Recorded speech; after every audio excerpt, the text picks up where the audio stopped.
Olá, o programa Papo Legal conversa hoje com um dos grandes nomes do fotojornalismo brasileiro. Com o avanço da tecnologia e a instantaneidade que isso trouxe consigo, temos a facilidade em realizar tarefas que anos atrás levaram horas, dias, semanas ou meses. E para falarmos deste tema tão importante, vamos entrevistar Luiz Varela Júnior, mais conhecido como Juca Varela.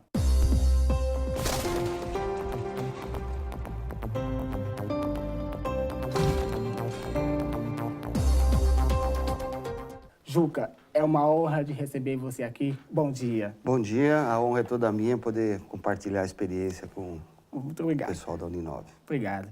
Juca, iniciando a nossa entrevista, poderia nos dizer por que escolheu o fotojornalismo como profissão? Eu não sei se fui eu que escolhi o fotojornalismo ou o fotojornalismo me escolheu, né?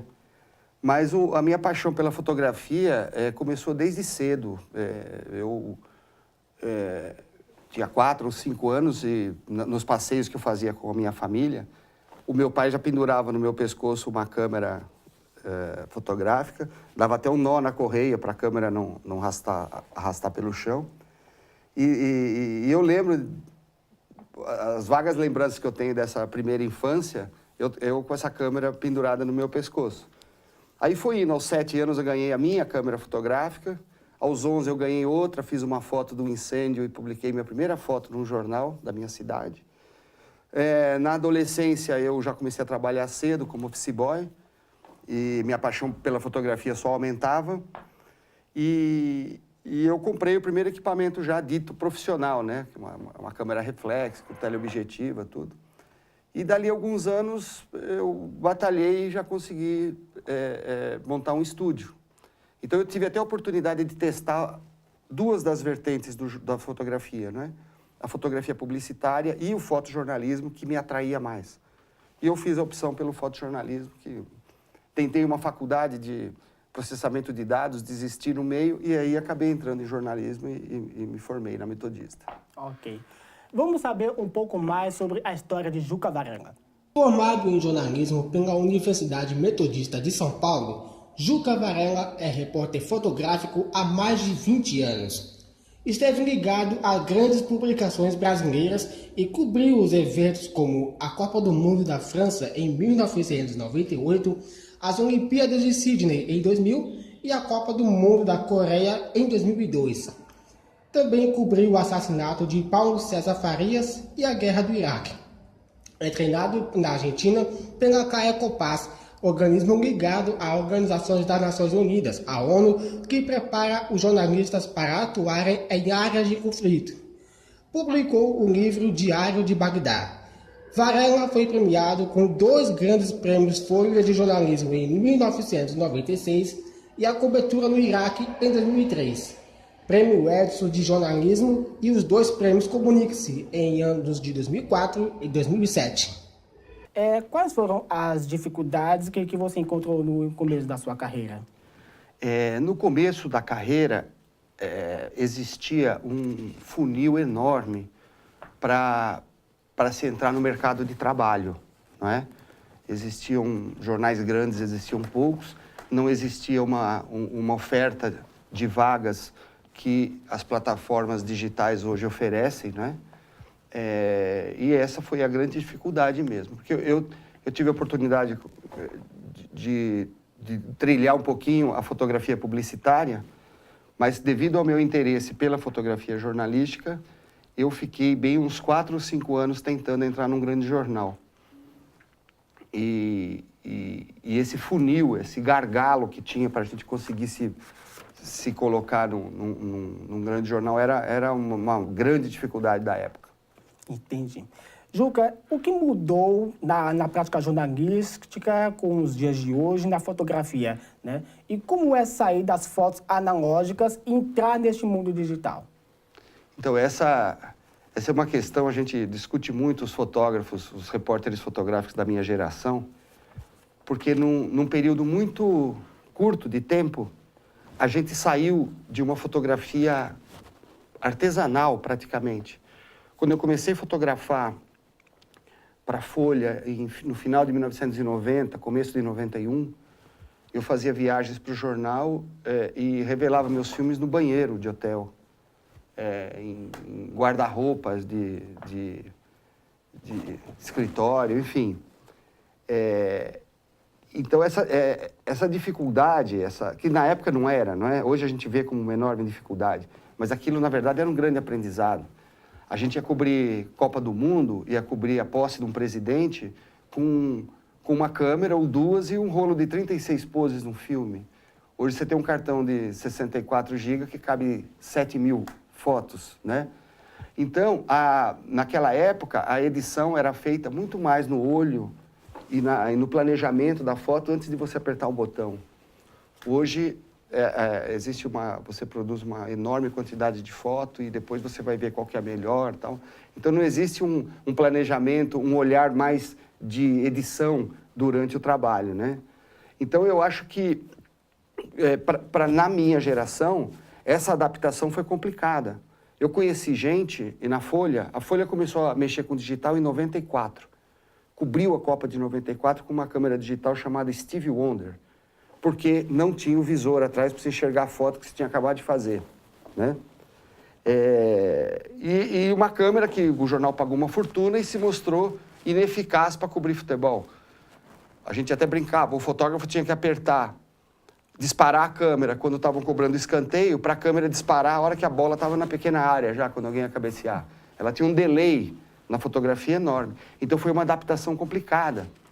E junto com a fotografia, com as câmeras digitais, a gente teve que aprender também sobre os programas, sobre o meio digital por onde a fotografia ia circular depois. Então eu precisei mexer com Photoshop, com notebooks, né? Comecei a mexer com Macintosh. Então, num período de poucos anos, a gente saiu de dentro de um banheiro revelando o filme a transmitir foto do campo de futebol na Olimpíada que eu cobri em Sydney, né? Então, isso aconteceu num período de 4 anos. Foi super curto. E a gente teve que se adaptar. Quem não se adaptou, dançou. Nessa época em que a gente precisou aprender, conhecer o Photoshop, que é um programa de pós-produção, né, da fotografia, teve fotógrafo que falou, não, eu sou fotógrafo e não operador de notebook, não vou tratar foto, não sei o quê. Perdeu o emprego. Isso em 94, né? Hoje isso está mais evidente. Hoje eu acho que já está acontecendo uma outra coisa, porque quem passou por esse período de transição, assimilou a fotografia digital de uma forma, eu acho que mais responsável, mais madura. Agora, eu acho que o grande problema é o fotógrafo que está começando agora e ele já se iniciou numa atmosfera digital, né? Em que ele não teve como referência aquela fotografia mais elaborada na hora de você fazer o clique e tal. Então, hoje se trabalha com quantidade em detrimento da qualidade, eu acho. Entendi. A nossa repórter Patrícia Freire foi falar com o editorialista José Neumann Pinto, no Direto ao Assunto, sobre a importância da cultura digital. Vamos ver o que ele tem a nos dizer? Neumann, o que você acha dessa nova geração, que é a cultura da tecnologia digital? A cultura da tecnologia digital é algo ainda muito novo, muito bom, porque facilita muito a vida de todo mundo, você passa a ter contato permanente com a redação, com a emissora de rádio, com a emissora de televisão, você pode filmar com o celular, você pode corrigir o texto que você estava fazendo no computador sem ter que ficar mudando o papel. Agora, é preciso encontrar ainda uma solução jurídica para, garantindo a liberdade de expressão de quem se expressa usando as vias tecnológicas, não violar o direito que as pessoas têm à sua honra, à sua privacidade, encontrando um equilíbrio na legislação para cuidar disso. Juca, conte pra gente como foi a situação em que se envolveu lá no Eldorado dos Carajás, no Pará, em 96. Aquela foi com uma cobertura meio tensa, né? Porque aconteceu aquele massacre lá num determinado dia à noite, né? A Polícia Militar do Pará abriu fogo com metralhadora contra os trabalhadores sem terra. E era um lugar de difícil acesso, né? Então o jornal, no dia seguinte, precisou fretar um avião para que eu e um repórter chegássemos o mais rápido possível naquele local, né? E quando a gente chegou, claro, os corpos, os feridos já não estavam mais lá, tinham levado para Marabá, mas deu para sentir bem o clima tenso que se instalou na região, né? Ainda havia uma dúvida se na floresta ao redor haviam corpos e mais feridos, então foi uma busca incessante. Depois ninguém foi encontrado, né? Mas a violência com que aconteceu aquele episódio foi tremenda, né?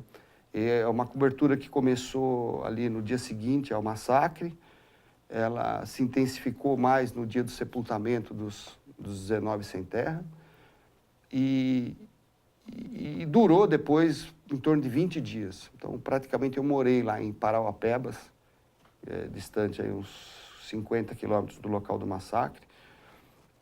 Tem um episódio interessante ali, porque no segundo dia que eu estava lá, na beira da estrada, ainda na curva do S, onde havia acontecido o massacre, não tinha foto para fazer, não tinha foto para mandar, não acontecia nada, a notícia ali já estava esgotada e os corpos estavam para chegar, para serem sepultados.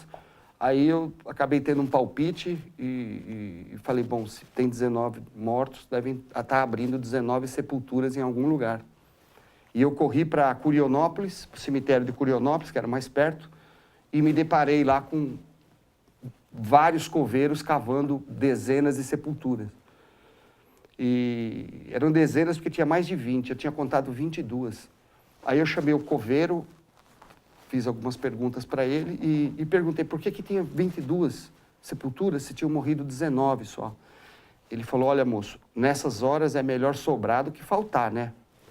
Aí acabou que isso me deu o gancho até para escrever um texto, mandei minhas fotos, no outro dia foi publicado, mas foi uma cobertura intensa e bastante nervosa.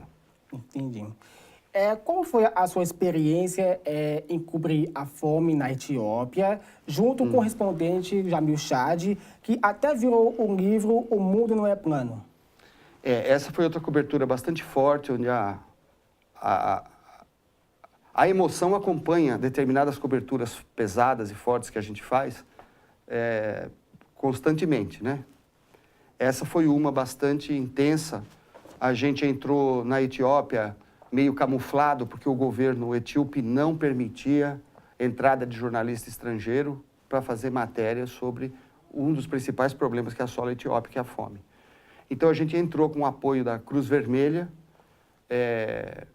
um apoio meio velado, né? Porque a gente não estava em veículos da Cruz Vermelha e tal, mas a gente tinha informação dos locais no país onde eles estavam fazendo distribuição de alimentos e fazendo tratamento de saúde aos etíopes mais carentes. Então foram quase 15 dias de viagem ali num jipe de Addis Abeba, que é a capital, até a divisa com o Quênia, onde o cenário mais cruel que eu imaginava, eu vi ali. Sabe, pessoas saindo de Addis Abeba, que é a capital, a presença do Estado é zero no resto do país. As pessoas vivem por sua conta e risco com os recursos que têm. São famílias, são comunidades inteiras vivendo da forma mais precária que se possa imaginar. Como se vivia há 2, 3, 4 mil anos atrás, com toda certeza. Eles não têm, o próprio governo não tem registro das pessoas que nascem e morrem na Etiópia, pelo menos naquela época. Eu acredito que esteja igual hoje, né? Ao mesmo tempo, você vê ao redor de Addis Abeba uma indústria de assistencialismo, em que igrejas do mundo todo se instalam ali para dar bolachas e fazer algum serviço assistencial de quinta categoria e montam os seus quiosques nos grandes aeroportos europeus e americanos para as pessoas contribuírem com aquilo. Então eles produzem fotos, vídeos daquela miséria toda e arrecadam grana lá fora. A fome era o principal problema. Um outro que a gente constatou quando estava saindo de lá foi a quantidade de crianças etíopes que eram adotadas, estavam no avião quando a gente saiu de lá, indo para a Europa ou para os Estados Unidos. Então, a gente percebeu que existe ali um esquema de adoção de criança etíope bastante polêmico, né? Se, por um lado, são crianças que às vezes estavam fadadas à morte, de fome, por outro lado, aquelas crianças abastecem um esquema que movimenta muito dinheiro, em que pais carentes também, que não podem ter filhos no mundo todo, contratam empresas de advocacia, normalmente sediadas na Inglaterra ou em algum outro país europeu, que fazem a intermediação dessa adoção. O governo etíope é conivente com isso, as famílias pagam verdadeiras fortunas para essas empresas de advocacia e depois de algum tempo eles vão buscar as crianças e saem com elas nos braços. Então a gente teve a oportunidade de ver, entrevistar e conversar com uma família que estava saindo de lá com duas crianças pequenas etíopes. Então é um conjunto de problemas ali que fazem da Etiópia, e com certeza em outros países africanos que eu não tive a oportunidade de conhecer, né? Vamos chamar um pequeno intervalo e no próximo bloco iremos saber como foi a passagem de Juca Varela ao Iraque. Voltamos em instantes.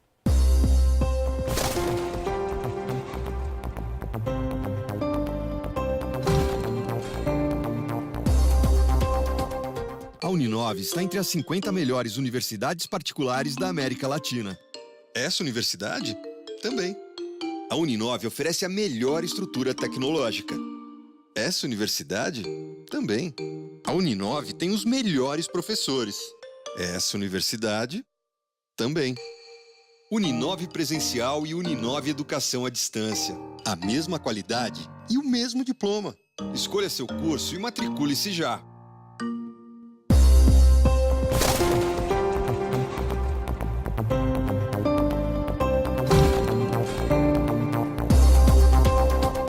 O Papo Legal está de volta. Estamos conversando com o fotojornalista Juca Varela. Neste bloco, conversaremos um pouco mais sobre a sua carreira. Juca, que desafios que você enfrentou na Guerra do Iraque? A Guerra do Iraque foi um desafio desde quando o jornal pensou em mandar uma dupla de jornalistas para lá. A primeira grande dificuldade foi conseguir um visto para que nós pudéssemos entrar no Iraque. O Iraque é um país fechado para jornalistas, né? E demorou quase 2 meses para a gente conseguir esse visto. Porque a intenção do jornal não era mandar 2 jornalistas para cobrir guerra. Era mandar 2 jornalistas para fazer uma grande matéria, uma matéria de fundo no Iraque, que estava sob ameaça, mas não havia uma data para começar a guerra.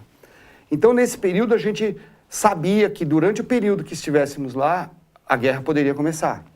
Então, a gente fez toda uma preparação, fez todo um planejamento de viagem para, na eventualidade disso acontecer. E realmente aconteceu. Quando saiu o visto, eu e o Sérgio saímos do Brasil, fomos primeiramente para Londres para comprar os equipamentos de proteção, colete balístico, capacete, máscaras contra gás, porque dizia-se que o Saddam tinha arma química estocada e que usaria em caso de ataque americano, né? E depois em Londres a gente acabou chegando em Amman, logo depois do Bush ter dado aquele ultimato ao Saddam Hussein, dando 48 horas para ele deixar o poder.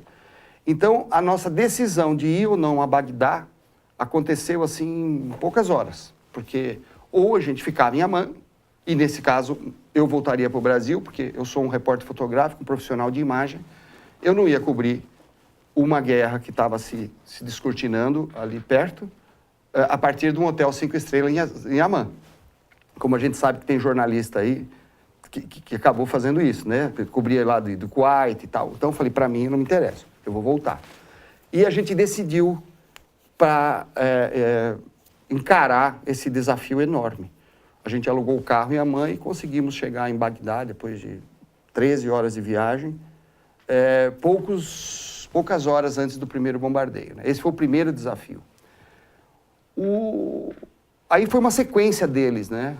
O desafio maior, na verdade, era a gente criar condições ali para se manter vivo e não sofrer nenhum tipo de ferimento ou dano físico que interferisse no nosso trabalho ou pudesse causar algum efeito maior depois, né? Então, esse era o primeiro ponto, era a nossa segurança. A forma como a gente atuava ali para nos mantermos seguros. O segundo grande desafio foi conseguir trabalhar, isso mais no meu caso, né, que eu sou um profissional de imagem, então eu tenho que estar, de certa forma, na linha de frente, senão eu não consigo trabalhar. Então era angustiante para mim chegar, às vezes, no fim do dia, de alguns dos vários dias, dezenas de dias que ficamos lá, e eu não ter foto boa para editar no fim do dia. E eu estava no meio do maior bombardeio depois da Segunda Guerra Mundial, né? E eu não tinha foto disso. Eu não tinha, não é porque eu não queria ir, é porque o governo iraquiano, que ainda existia, limitava os passos da gente. Jornalistas de imagem foram presos porque tentaram quebrar as regras que o governo impunha para a gente poder trabalhar. Então, a angústia era enorme no fim do dia, né? Repórteres de imagem que não conseguiram contornar, e a angústia não era só minha, era de toda a equipe que estava lá, a pequena equipe de repórteres de imagem, né? Teve repórter de imagem que morreu, até por causa dessa pressão que a gente sentia, porque ele tentou quebrar as regras e sair daquele círculo de controle do governo para tentar buscar a melhor imagem e tal, e acabou morrendo, né? Quando não morria, alguns deles foram presos e deportados, foram obrigados a sair do Iraque em pleno avanço das forças de coalizão, que foi uma situação extremamente perigosa essa. Então eu diria que foi essa mesmo. Primeiro foi conseguir o visto, depois foi criar condições para a gente se manter vivo do começo ao fim, e terceiro, para mim, como repórter fotográfico, foi isso, foi tentar conter a angústia e driblar o controle do governo italiano para que eu pudesse realizar meu trabalho. E que os desafios também que não foram poucos, né? Ô, Juca, quando você cobriu a guerra do Iraque, você participou dos treinamentos da ONU. Quais foram esses procedimentos? Então, o primeiro treinamento que a gente fez foi poucas semanas antes da gente viajar. Ele foi um pessoal do GAT, da Polícia Militar, aqui em São Paulo. Eles prepararam um curso meio rápido, onde participamos eu, Sérgio Dávila, uma equipe da TV Cultura, uns 4 ou 5 jornalistas, não mais. E foi uma imersão em um aprendizado num sítio no interior de São Paulo, em que a gente aprendeu noções muito básicas, né? Primeiro, conhecer armamento.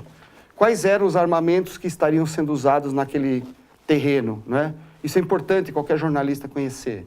Identificar armamento, munição, deslocamento sob tiro, isso chama-se avanço no terreno, né? Quer dizer, você poder se deslocar numa área onde está havendo um tiroteio, onde você corre risco de ser alvo, né?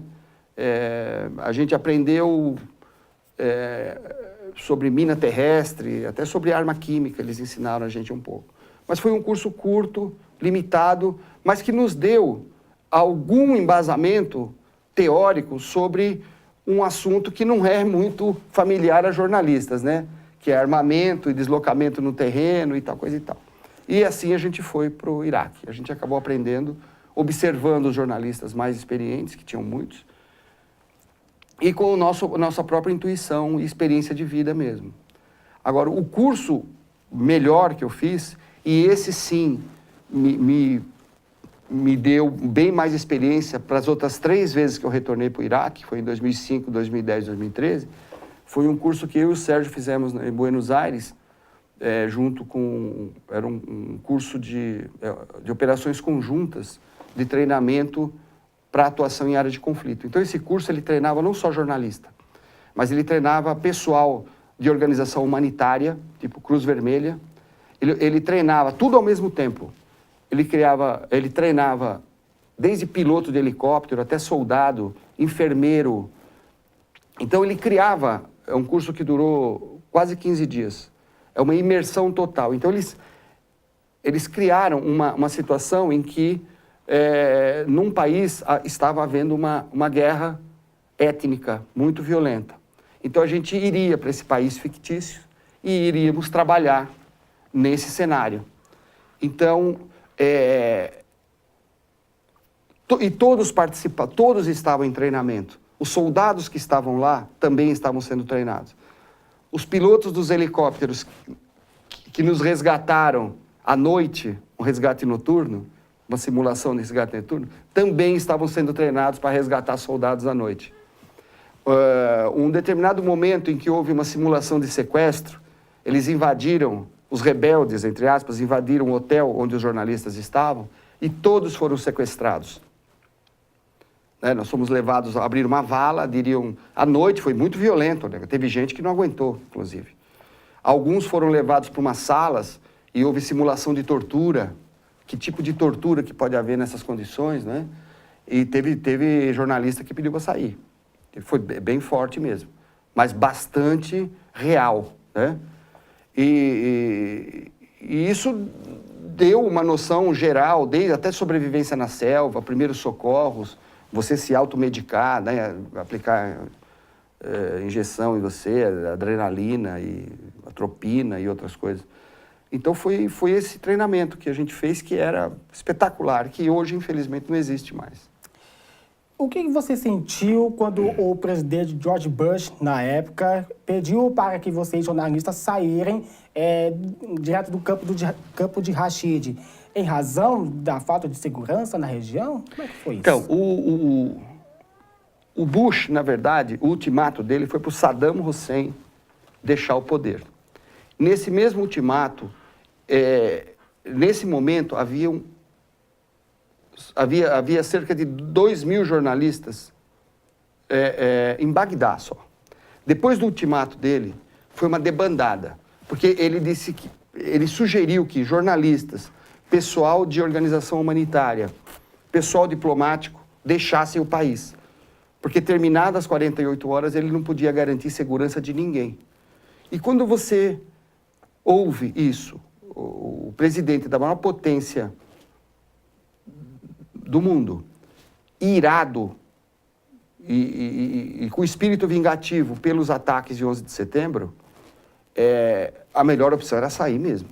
Porque toda a ira daqueles quase 5.000 mortos nas Torres Gêmeas e a ousadia daquele atentado ia ser descarregada em cima do Iraque. A gente tinha essa clareza, não é? E isso fez com que jornalistas bastante experientes deixassem Bagdá e atenderam ao pedido do Bush.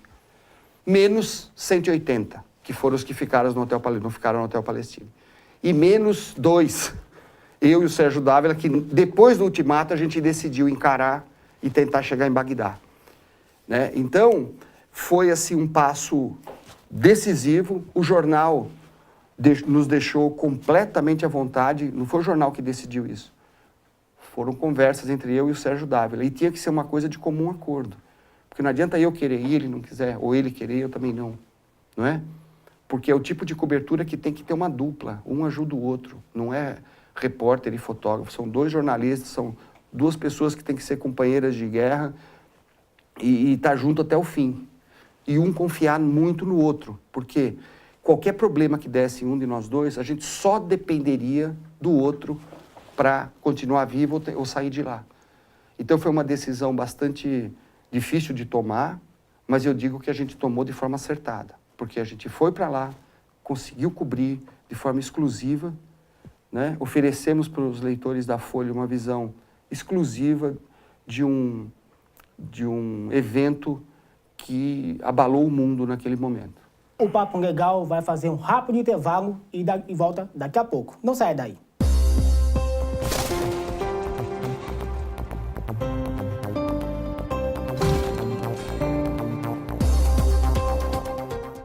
A Uninove está entre as 50 melhores universidades particulares da América Latina. E se você quer a melhor, venha para a Uninove. Mas se não puder vir, não tem problema. A gente vai até você com a Uninove Educação à Distância. São dezenas de profissionais trabalhando para que as aulas sejam tão boas e interativas quanto as presenciais. A infraestrutura aqui é tão completa que é teste comercial. Foi gravado nos estúdios da Uninove. Uninove Educação à Distância. Matricule-se já.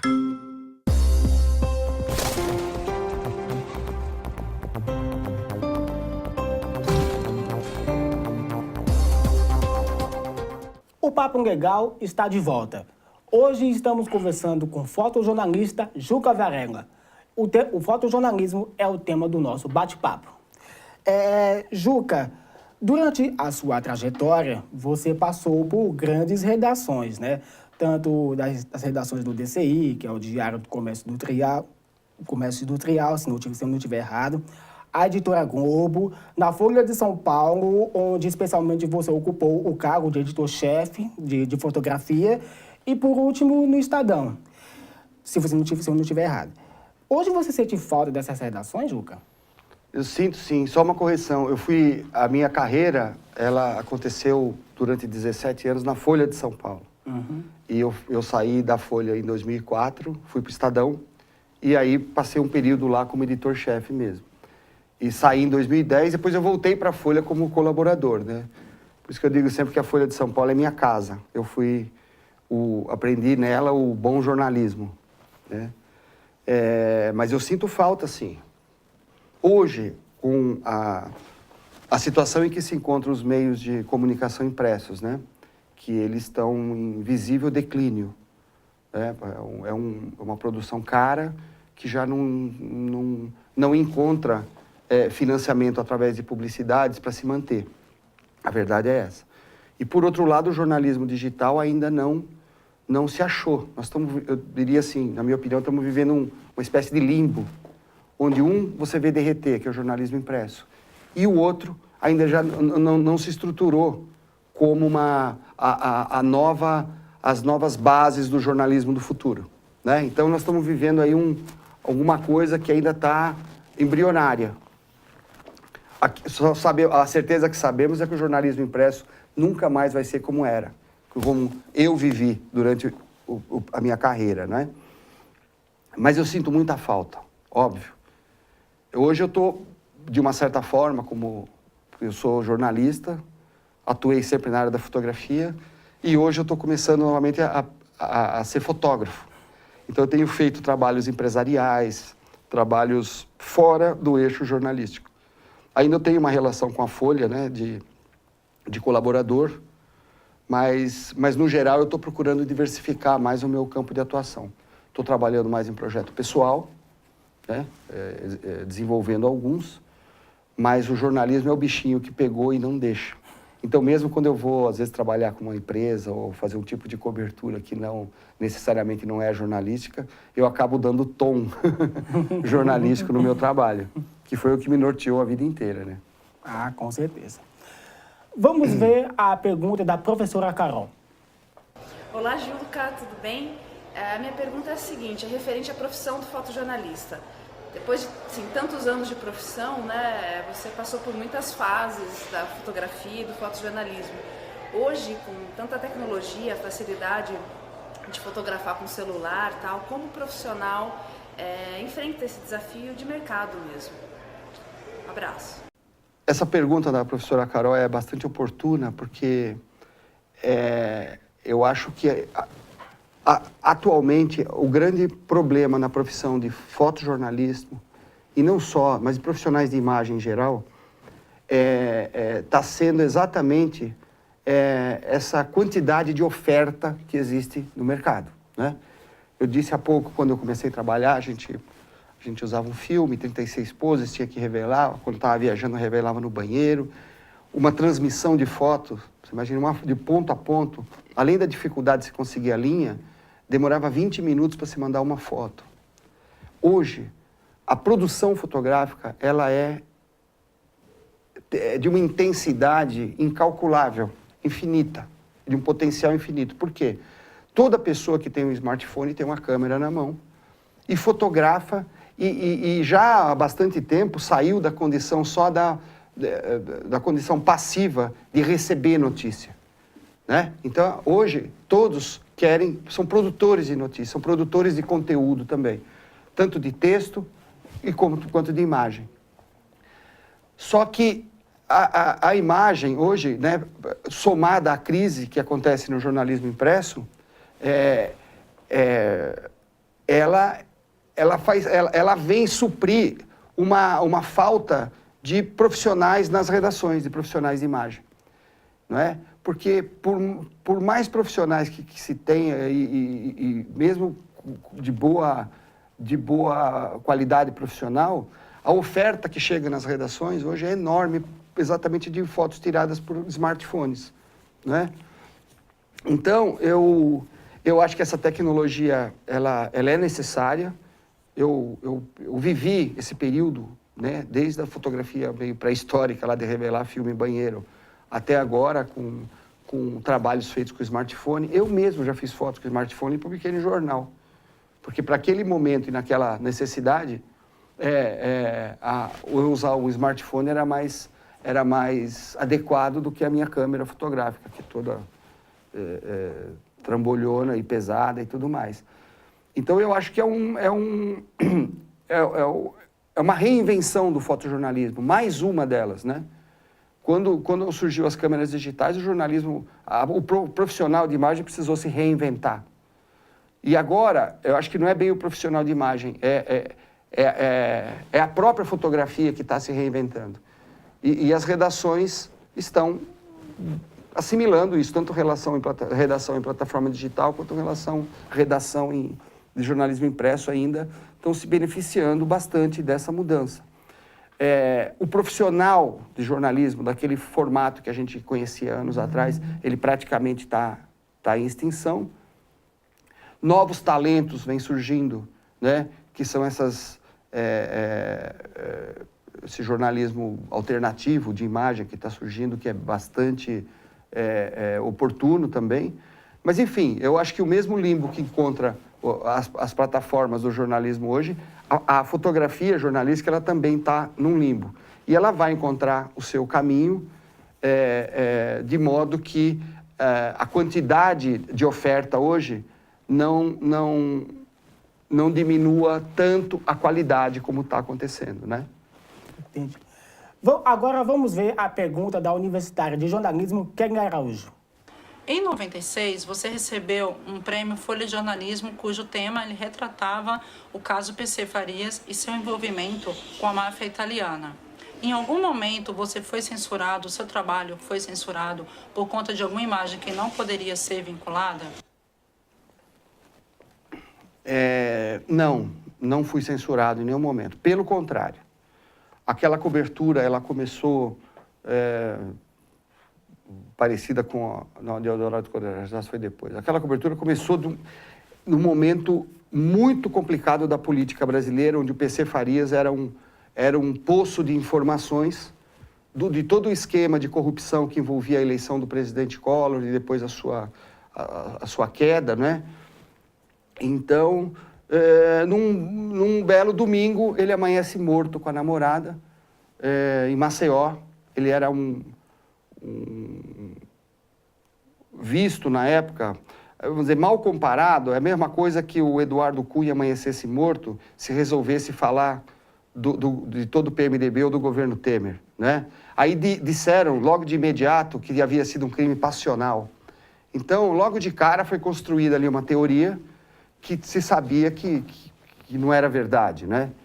Ele era um arquivo vivo, o PC Farias. Então, a gente foi para essa cobertura. Novamente, o jornal alugou um jato para levar eu e o Lucas Figueiredo, hoje escritor.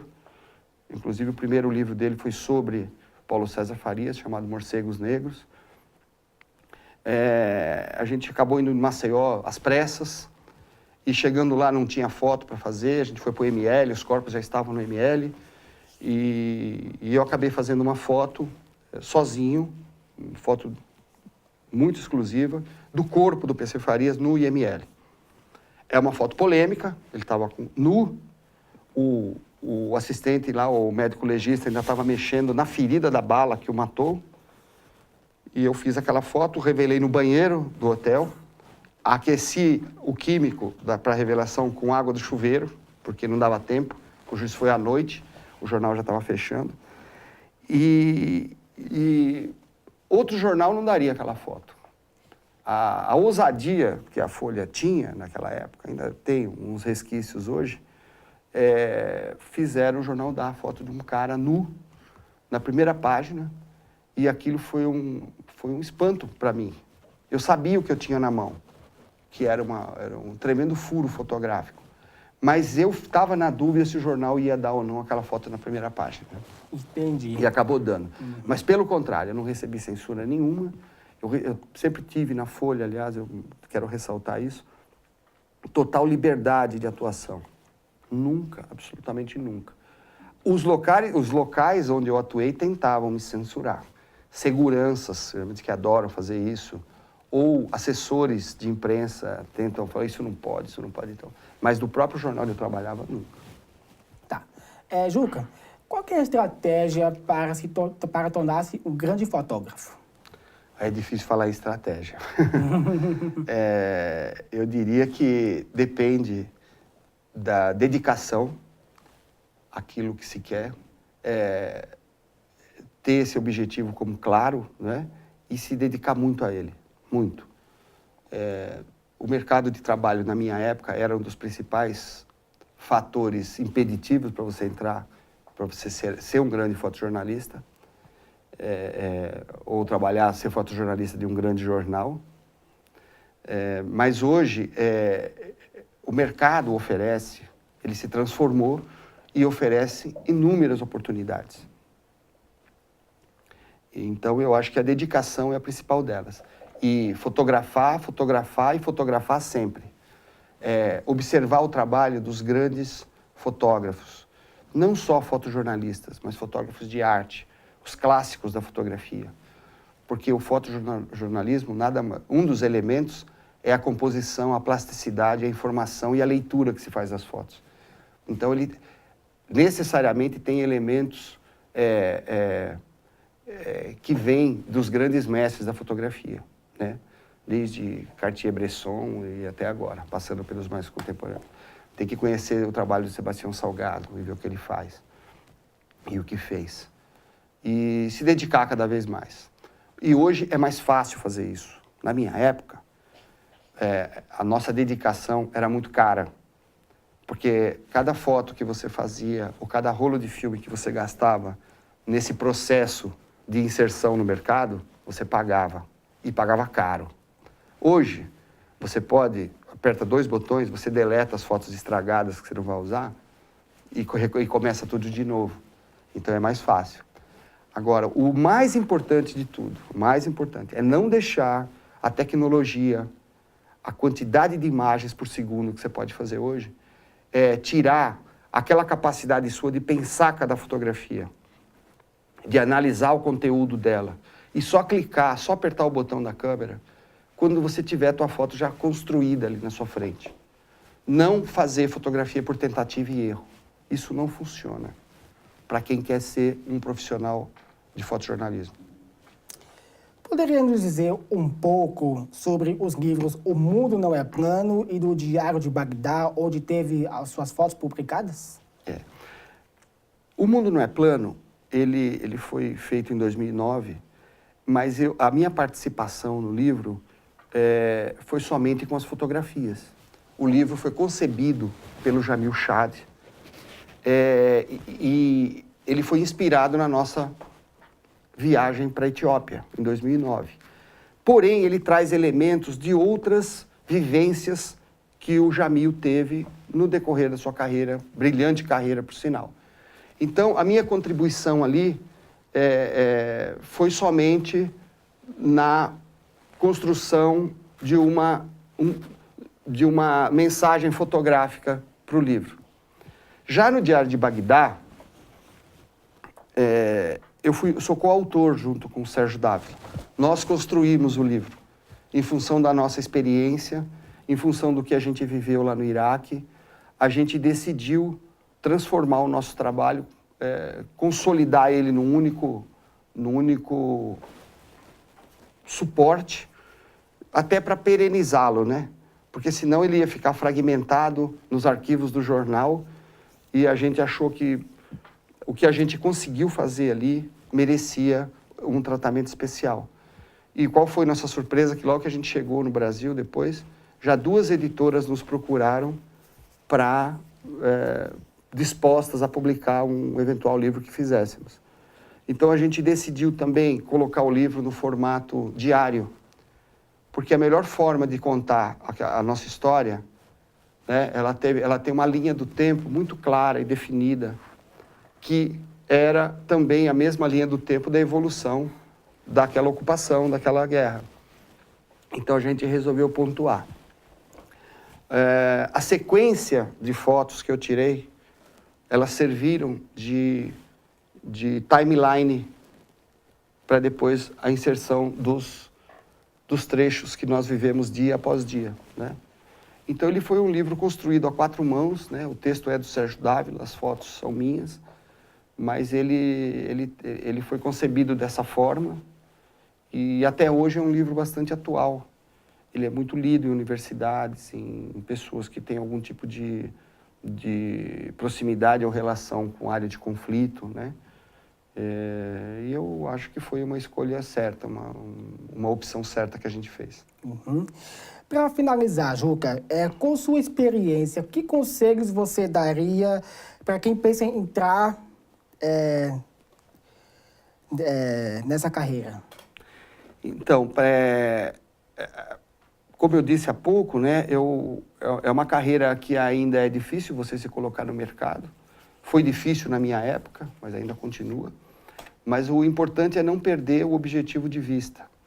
Ter claro, se você quer ser um fotojornalista, continue sendo, continue batalhando para isso. Enfrente as dificuldades, seja chato com os editores dos portais e do que resta ainda do jornalismo impresso. Mande suas fotos, faça boas fotos. Consulte o que bons fotógrafos da área que você quer seguir já fizeram no passado. Isso é importantíssimo. E tem que hoje se adaptar e acompanhar essa onda de fotografia digital trabalhando ao lado de plataformas digitais. Acompanhar como é que está a disseminação desses conteúdos fotográficos nos meios digitais. E acompanhar essa onda, acompanhar as tendências, né? Tem muitos coletivos de fotojornalistas hoje que estão fazendo trabalhos bastante interessantes nesse segmento. É uma opção de trabalho também, né? E não se contentar somente em publicar foto no Instagram ou Facebook, sabe? Tenha ambição, não se contente com o mínimo. Busca aquilo que você quer. E sempre norteado pelos clássicos da fotografia do passado. Que você vai trabalhar com linguagem, composição e conteúdo visual que vem acompanhado com mais informação, com melhor informação, melhor visual e tudo, do que simplesmente, como a gente diz aí, ligar a metralhadora e começar a fotografar tudo sem nenhum critério, né? Sem responsabilidade. Juca, muitíssimo obrigado aqui no programa Papo Legal. Obrigado pela sua presença. Quem agradece a oportunidade sou eu, obrigado e contem sempre comigo. Na próxima semana, nosso programa falará sobre a importância do mundo digital nos adolescentes. Até lá, obrigado pela audiência e até a próxima.